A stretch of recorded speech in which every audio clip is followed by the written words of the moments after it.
Réunion d'opposants syriens à Paris. Objectif, faire entendre la voix de la rue syrienne en Europe, 11 mois après le début de la révolution. Dans la salle, des figures historiques de la dissidence. Souher El Atassi est l'une d'entre elles. Menacée de mort, elle a été dépêchée pour contribuer à l'adoption d'une ligne commune par l'ensemble de l'opposition à l'étranger. Il est important aujourd'hui que la révolution adopte une stratégie précise dans laquelle tout le monde se reconnaît.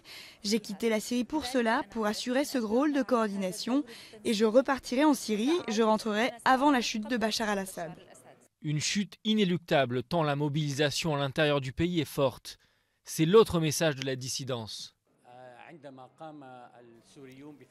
Quand le peuple syrien s'est soulevé pour la liberté et la démocratie et pour faire chuter le régime, il ne pensait ni à l'ONU, ni à la Ligue arabe, ni même à l'opposition syrienne. C'est pour ça que le vrai pari de la victoire repose sur le peuple syrien.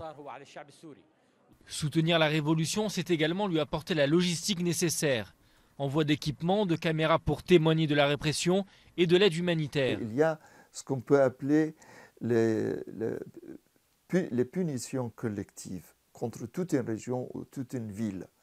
Et là, on doit faire arriver l'aide. Sur le terrain politique, la bataille n'en est pas moins rude.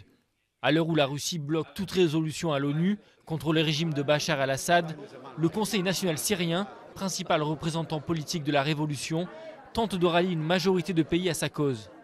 Il y a beaucoup de négociations, il y a beaucoup de tractations, il y a des enjeux géopolitiques, il y a des intérêts d'État, etc.